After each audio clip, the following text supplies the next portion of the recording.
आध्यात्म में कहता है ये यज्ञोपवीत संस्कार द्विज बनाने वाला संस्कार है, ब्राह्मणत्व को धारण कर लेने वाला संस्कार है।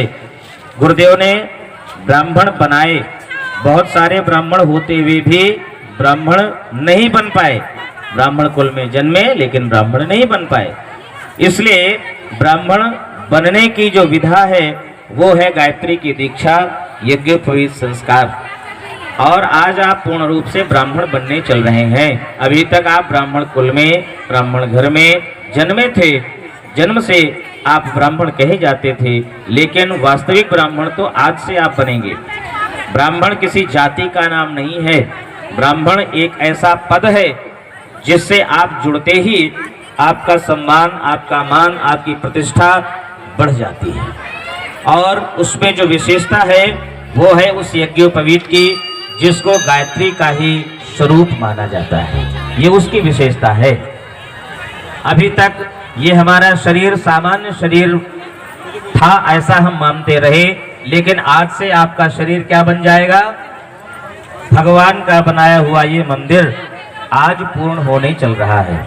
अभी तक हम इसको केवल शरीर मान लेते थे, इसको अस्थियों का, मांस का एक पिंड मानकर, शरीर मानकर जीवन जी रहे थे। लेकिन आज से आपको ये ध्यान रखना है कि यह भगवान का बनाया हुआ मंदिर है, और इस मंदिर में एक विशेष गायत्री रूपी जनेऊ की प्रतिमा स्थापित हो जाएगी, मूर्ति स्थापित हो जाएगी, जिसकी प्राण प्रतिष्ठा के बाद ये मंदिर पूरा हो जाएगा।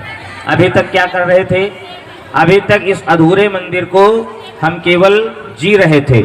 आज से इस मंदिर में प्रतिष्ठा हो जाने के बाद आपका पूर्ण रूप से मंदिर जैसा जीवन हो जाना चाहिए। आपको जो लोग आज से प्रणाम करते हैं, हमारे घरों में पैर पखार का जो उद्देश्य है, आपको प्रणाम किया जाता है, पैर पखारे जाते हैं, इसके पीछे का कारण यह है कि आपके शरीर रूपी मंदिर में गायत्री रूपी प्रतिमा स्थापित हो जाने के बाद लोग उस मंदिर को प्रणाम करते हैं, व्यक्ति को नहीं करते। ठीक है ना? तो अभी तक ये हम ऐसा मान रहे हो, लेकिन आज से हमें क्या मानना है? हमारा ये शरीर भगवान का बनाया हुआ मंदिर है, और इसमें आज गायत्री रूपी प्रतिमा स्थापित हो जाएगी। ये आपका जीवन मंदिर जैसा बन जाएगा, पूज्य बन जाएगा, प्रणाम के योग्य बन जाएगा। यह आज से आपके जीवन की विशेषता है। गायत्री को धारण कर लेने वाली सामर्थ्य आज से आपके जीवन को मिल जाती है। ठीक है? ये हमारा शरीर, जिस मंदिर को आज हम पूर्ण करने चल रहे हैं, अभी अधूरा है। जैसे किसी मंदिर का निर्माण हो रहा हो, उसमें दीवारें, फर्श, छत बहुत अच्छी बनी हो, बहुत अच्छा निर्माण हुआ हो, लेकिन उसमें कोई मूर्ति न हो, कोई चित्र न हो, कोई विग्रह न हो, कोई फोटो न हो, तो क्या वहाँ उसको कोई मंदिर कहेगा? केवल दीवारें हो, छत हो, फर्श हो, क्या वो मंदिर कहा जाएगा? नहीं कहा जाएगा। ऐसे ही हमारा शरीर भी मूर्ति के बिना अधूरा है। आज इसमें जनेऊ रूपी प्रतिमा स्थापित हो जाएगी गायत्री की, ये मंदिर पूर्ण हो जाएगा और ये प्रणाम के योग्य हो जाएगा। इस मंदिर को पवित्र करने के लिए इन ब्रह्मचारियों के ऊपर जल का सिंचन, एक जल पात्र लेकर के इनके ऊपर जल का सिंचन करते हैं।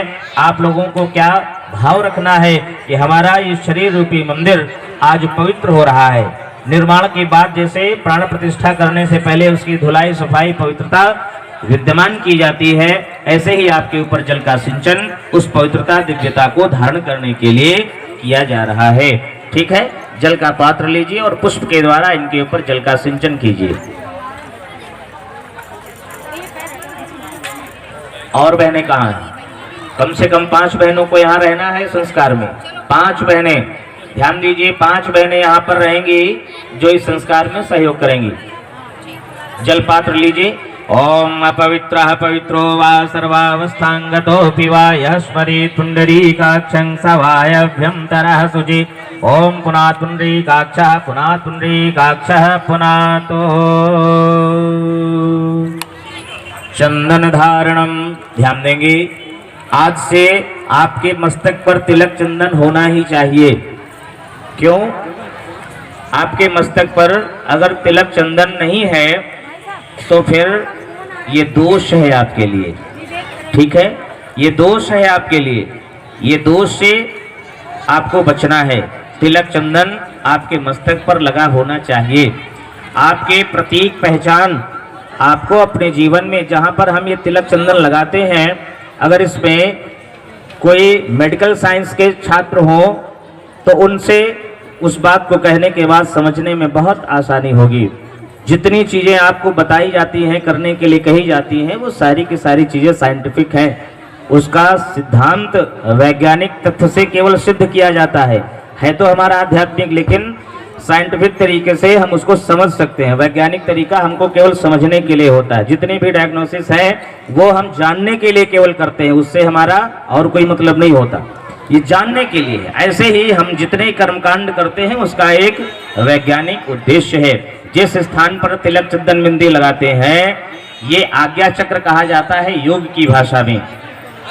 हम सब जिस स्थान पर तिलक चंदन बिंदी लगाते हैं, अगर ये स्थान वैज्ञानिक दृष्टि से देखा जाएगा तो पिट्यूटरी ग्लैंड इसी स्थान पर जो इंटरनल एक ऑपरेट करने के बाद में अगर देखा जाए, जिन बच्चों को मेडिकल साइंस सर्जरी पढ़ाई जाती है वो यहाँ पर चीरा लगाने के बाद में अंदर क्या होता है, एक ट्रायंगल आकार का एक ऐसा द्रव भरा हुआ एक झिल्ली, एक थैली होती है, और उससे होता क्या है, उसको बार बार अगर पुश करिए, दबाइए, तो आपके शरीर के जितने भी हार्मोन्स हैं, सकारात्मक चिंतन, मनन, भाव व्यक्त करने वाले, बढ़ाने वाले, वो सब जागृत कर देने का काम ये थर्ड वेंट्रिकल करता है।